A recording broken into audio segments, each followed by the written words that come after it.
煮鸡蛋的时候，直接加水煮是错的，多加这2步，鸡蛋又嫩又香，蛋壳一碰就掉。大家好，我是小林，欢迎来到我的频道。你会煮鸡蛋吗？你是不是认为煮鸡蛋这件事情特别的简单？其实，这样就大错特错的想法。下面跟着视频来看一下，鸡蛋到底如何煮的吧。我们把鸡蛋放入清水中。买回来的鸡蛋表面会有很脏的脏东西，粪便、细菌。直接煮的话，这些脏东西会深入到我们的蛋壳里面，这样吃起来不放心。所以我们需要把鸡蛋用手像这样来回的搓一搓。搓起的时候来一勺食盐搓，食盐能够杀菌消毒。先把鸡蛋放入盐水中浸泡3个小时。泡好之后再来搓洗，就能够很快的把鸡蛋搓干净。然后鸡蛋再去煮，无论怎么煮或者是炒着吃，鸡蛋也没有任何的细菌，吃着更放心的。那么我们洗好的鸡蛋不要直接丢到水里面煮的，很多人煮鸡蛋第一步就错了，直接冷水下锅，鸡蛋跟着水慢慢的升温，煮的时间特别的久，而且蛋黄容易煮老，吃起来特别的干巴。那么正确的做法就是把水烧开，等锅里面开始冒小气泡，这个时候的水温大概是80度。接着我们再把鸡蛋一个一个的小心翼翼的放到锅里面，因为水没有完全的开，这个时候放鸡蛋能够很好的缩短煮鸡蛋的时间，又可以让我们的蛋白和蛋黄受热比较均匀，不容易煮过头的。朋友们，是不是你在家煮鸡蛋的时候都是开水下锅，或者是冷水下锅呢？其实看似没有第三种选择，但是告诉大家的是，开水下锅和冷水下锅煮鸡蛋都不正确。煮的太熟的鸡蛋，也就是大家说的煮鸡蛋的时候水沸腾大约煮10分钟，那么鸡蛋内部结构会发生一系列的变化，那么蛋白质结构更加紧密，自然鸡蛋煮出来的不好吃。更重要的是，这样的水煮蛋吃过不容易消化。另外，我们在家煮水煮蛋的时候，煮煮的时间也不能太短了，鸡蛋没有煮熟也是不可以吃的。那么最讨人厌的是，大家很多人都喜欢吃那些没有煮熟的，就是流心蛋。其实这样的鸡蛋危害是蛮大的，主要是因为鸡蛋没有煮熟，存在了沙门细菌的风险问题，细菌，同时存在了抗酶蛋白的抗白质的一些蛋白质的素质。所以大家煮水煮蛋的时候一定要掌握正确的方法，水温比较重要，鸡蛋煮熟也是比较重要的。煮鸡蛋的时候应该加2样东西，剥壳更好剥，而且煮好了鸡蛋又嫩又香。第一就是盐，第二就是醋。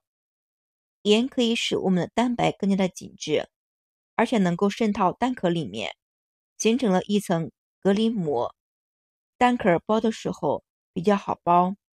因为醋是酸性的嘛，蛋壳主要成分是碳酸钙的，遇到醋之后蛋壳就会变得比较薄，那么剥的时候轻轻的一敲就会碎。因为这个方法我试过很多次啦。煮鸡蛋的时候在水里面加入盐、醋，泡过之后的鸡蛋拿起来，我们放到台面上面，轻轻的一碰，蛋白就完全的破裂，一点都不会粘黏。而蛋黄呢，软的像棉花糖一样，咬一口滑溜溜的，特别的好吃，一点也都不噎人的。我学会了这个方法煮鸡蛋，我家孩子再也不说不爱吃鸡蛋的，爱上了吃鸡蛋。那么煮鸡蛋的时候，水煮开，不要一直大火煮，我们需要转小火煮沸腾。这个时候需要用眼睛盯着我们的锅里，不要让水太沸腾，鸡蛋在锅里面来回的碰撞，也是会容易爆裂，需要中小火保持微开四开的状态，大约煮8分钟。如果你特别的爱吃溏心蛋，那么也没有办法，你就煮5分钟好了，根据自己的口味来定。但是尽量选择全熟的鸡蛋，这样吃着更加的安全，更放心的。煮8分钟的时候，鸡蛋完全熟透，没有流心，这样就好了。鸡蛋煮好的状态呢，我们就可以关火，但是不要着急的捞出来，我们可以焖一会儿，大约焖10分钟，留一些余温，那么鸡蛋的软壳会更嫩，会更好剥，而且蛋黄会比较香的。再次焖好之后，我们可以把鸡蛋捞出来，放入凉水中，大约泡一会儿，泡10分钟。因为热胀冷缩的原理，这样能够使我们的鸡蛋壳更好剥，蛋和蛋壳更容易分家的。蛋白遇到水之后，蛋壳的缝隙会更大，这个时候剥壳，轻轻的一剥就能够掉下来，而且连膜都不会粘的。这个方法还是不错的。我家老公都夸我说，这个煮鸡蛋的方法你是怎么学到的？以前家里的孩子不爱吃鸡蛋，现在也喜欢吃了，一天能吃上2个鸡蛋，还是不错的哟。煮好的鸡蛋，我们可以看一下细节，鸡蛋黄很嫩很嫩的，一点都不老，更没有发黑，而蛋白呢，Q Q 弹弹的，咬上一口特别的好吃。以后煮鸡蛋就像我这么煮吧，保证你家挑食的孩子也爱上了吃鸡蛋。鸡蛋的营养价值很高的，很多人喜欢吃鸡蛋。鸡蛋虽然好吃，但是难保存。好多人把鸡蛋买回家之后，都放到冰箱里面保存，认为冰箱恒温保存可以让鸡蛋保持的时间更久。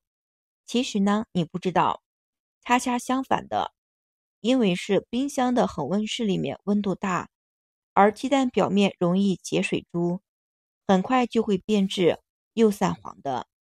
再就是鸡蛋不要放到冰箱里面的原因，会传播一些细菌。大家都知道，鸡蛋表面有很多的粪便，而且有很多的螺门旋菌。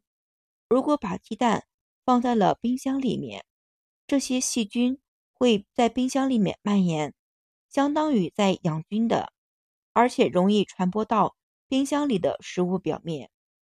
在吃鸡蛋的时候就不会卫生也不安全的。下面给大家说一说我们需要怎么保存鸡蛋。首先，我们需要把买回来的鸡蛋的这个托盘要保留下来。像我们的买鸡蛋的时候，很多时候都是用托盘，商家是这样用托盘，因为这个纸托盘或者塑料托盘可以吸水气，能够吸收空气中的一些水分，使鸡蛋不与空气中的水分接触，鸡蛋保存的时间比较久。鸡蛋放到托盘上面也是有讲究的，大家会发现我们的鸡蛋总会有一个大头，也会有一个小头的。我们把鸡蛋放到蛋托上面，一定要小头朝下，大头朝上，这样鸡蛋存放的时间更久。打过鸡蛋的人都知道，鸡蛋这个大头有一个气室，气室能够隔绝蛋黄与蛋白的接触。把鸡蛋横放着存放，蛋黄会往上浮，浮到气质下，不与表面接触，细菌不会侵入到鸡蛋里面，也不会散黄变质。之前就犯过这样的错误，就是看着鸡蛋表面的脏东西实在恶心，然后就用清水把鸡蛋全部洗干净。然而1个星期不到，鸡蛋打开之后全部都是粘黏了，蛋黄散了。起初我认为是不是我购买的鸡蛋不新鲜了，等我再次清洗好了鸡蛋放到冰箱的时候，婆婆看到了就告诉我说，在鸡蛋的表面是有层保护膜的，这层保护膜能够避免外界的细菌侵入到内部，使鸡蛋不容易变质的。但是鸡蛋呢，经过了清洗，保护膜就会被破坏，外界的各种细菌会通过蛋壳表面的气孔进入到内部，要不了很长时间，我们的细孔鸡蛋就会变质。好了，今天分享的煮鸡蛋的方法，还有保存鸡蛋的技巧都学会了没有？方法很简单的，可以试一试哦。我这么保存鸡蛋还是不错的，煮鸡蛋也是很棒的。感谢朋友们的支持，谢谢大家，我们下期视频再见。